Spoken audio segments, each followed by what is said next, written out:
नमस्कार मित्रांनो, मी प्राध्यापक प्रवीण बोनके. तर व्हिडिओला करू सुरुवात. आजचा व्हिडिओ खूप प्रेरणादायी आहे.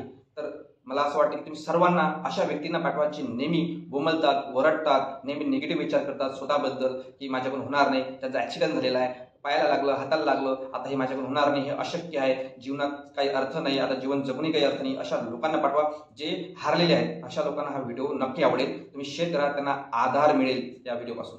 तर लक्षात घ्या, एक चांगली स्टोरी आहे आणि रिअल स्टोरी आहे. तुम्ही नाव ऐकलं असेल अरुणिमा सिन्हा नावाच्या मुलीचं.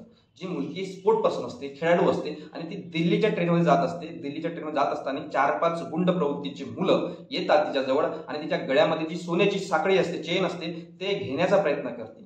तेव्हा ती मुलगी एकटीच असते आणि ती विरोध करते त्या चौघा मुलांना. तर ती चौघं मुलं काय करतात, त्या मुलीला डायरेक्ट उचलून सरळ सरळ ट्रेनच्या बाहेर फेकून देतात आणि तिकडून येणारी लगेच ट्रेन असते, म्हणजे इकडून जाणारी ट्रेन येणारी ट्रेन या दोन ट्रेनच्या मदत येते आणि तिचा पाय हा फ्रॅक्चर नाही, तुटतो डायरेक्ट. म्हणजे सरळ सरळ तिच्या पायाचे 2 तुकडे होतात आणि रात्रभर ती मुलगी तिथेच पळून राहते.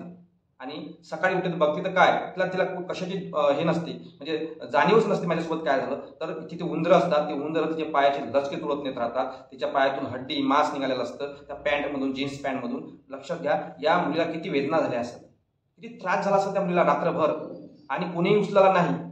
त्या मुलीच्या जागी स्वतःला ठेवून बघा की काय झालं असेल त्या मुलींसोबत. रात्रभर वेदना, कोणी उचलला नाही. वाचणार का जगणार हे सुद्धा माहित नाही. मग सकाळ होते, सकाळी सकाळी काही लोकांना ती मुलगी दिसते, तेव्हा त्या मुलीला घेऊन ते दवाखान्यात जातात आणि दवाखान्यात गेल्यानंतर ते एम्स नावाची जे मोठी भारताची सर्वात चांगली डॉक्टरांची जी दवाखाना आहे, त्या दवाखान्यात ते डॉक्टर म्हणतात की अरुणिमा, तुला कमीत कमी 3 ते 4 वर्ष चालायला लागेल, तू चालूच शकणार नाही, मेंटली आणि फिजिकली तू खूप वीक झालेली आहे. आणि त्याचे कितीतरी ऑपरेशन झालेले असतात, एकाच पायाचे कितीतरी ऑपरेशन, आणि बऱ्याच ठिकाणी बऱ्याच बॉडीला ते लागले असतात, शरीराला लागले असतात.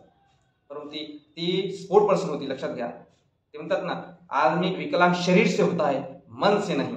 आणि तिने ठाम निर्णय घेतला आणि प्रॅक्टिस करायला लागली आणि ती तिच्या एका गुरुजवळ गेली, तिची कोच समजा. ती म्हणाली की मला ना जगातला सर्वात एव्हरेस्ट जे पर्वत आहे ते त्यावर मला जायचं आहे, ते मला पदक्रांत करायचं आहे.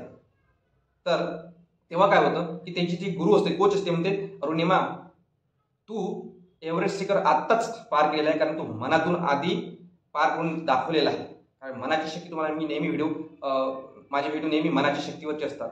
मनाचे विचार, मनाचे शब्द कसे असायला पाहिजे, किती मन शक्तिशाली पॉवरफुल आहे. तर तिची गुरु म्हणते की तू स्वतः ठरवलं ना की तुला आता एव्हरेस्ट शिखर पार करायचं आहे ना, आता फक्त जगाला माहीत व्हायचं आहे आणि ते होईल. आणि ती लगेच एव्हरेस्ट शिखर पार करण्यासाठी जाते, कारण तिकडे पैसा नसतो, पैसा स्पॉन्सर करून ती जाते. तेव्हा अशा कितीतरी जात असताना कितीतरी ज्यांना चांगले 2 हात 2 पाय आहेत, हे लोक जात असताना त्यांच्या बऱ्याच जणांचे पाय घसरून काही लोकांचे पाय तुटलेले आहेत, हात मोडलेले आहेत, काही लोकांच्या लासात आहे तिथे पडलेल्या.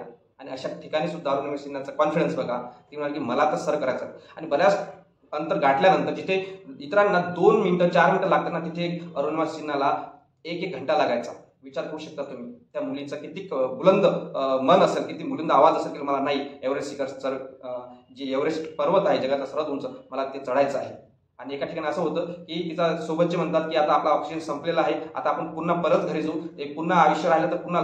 ते म्हणतात ना की जिएंगे तो और लढेंगे. ते म्हणतात नाही, मला याच्यानंतर चान्स मिळणार नाही, मला याच चान्समध्ये पर्वत जे एव्हरेस्ट आहे मला पार करायचं आहे. आणि ती तिचा हौसला, तिचा प्रयत्न, तिचा चिकाटी, तिची मेहनत, तिची जिद्द कामी येते आणि ते एक दिवस त्या पर्वत एव्हरेस्ट पर्वतला जाते आणि ते भारताचा झेंडा फडकवते. बघा, ज्या डॉक्टरांनी सांगितलं की तू 4-5 वर्ष चालू शकत नाही, त्या डॉक्टरांचं जर तिने ऐकलं असतं आणि मनात पक्क धरून ठेवलं असतं तर हे झालं असतं का शक्य? नाही झालं असतं. त्याला माहित होतं हे होऊ शकते. मन के जीते जीत है और मन के हारे हार. आदमी विकलांग शरीर से होता है, मन से नहीं. अगर मन से विकलांग हो गया ना तो आदमी हमेशा के लिए विकलांग हो गया. ते म्हणतात की माणसाचं शरीर आणि मन हे जर एकत्र असेल ना, तुम्ही कुठलंही काम करू शकता, तुम्ही कुठलाही आजार तुमचा कमी करू शकता, तुमचं जीवनातलं कोणतंही ध्येय प्राप्त करू शकता, तुम्ही कुठलाही अशक्य गोष्ट शक्य करू शकता. फक्त मन, तुमची बुद्धी, तुमचे विचार, तुमचे सर्व हे एका दिशेने लागले पाहिजे. ज्या दिशेने, एका दिशेने जर तुमचे हे सर्व अवयव म्हणतो, आपली मनाची शक्ती किंवा आपल्या शरीराची शक्ती लागली ना, तर तुम्हाला ते ध्येय प्राप्त करण्यापासून कोणीही रोखू शकत नाही, साक्षात देव सुद्धा. प्रयत्न करा, गोल ठरवा, मनाची व्यायाम करा, शरीराची व्यायाम करा, स्वतःला सदृढ ठेवा, रोज स्वतःसाठी 1 घंटा द्या. प्राणायाम, योगासन, मेडिटेशन, ध्यान साधना करा. तुम्हाला नक्की यश मिळेल. नक्की भेटू नवीन व्हिडिओमध्ये. तोपर्यंत धन्यवाद.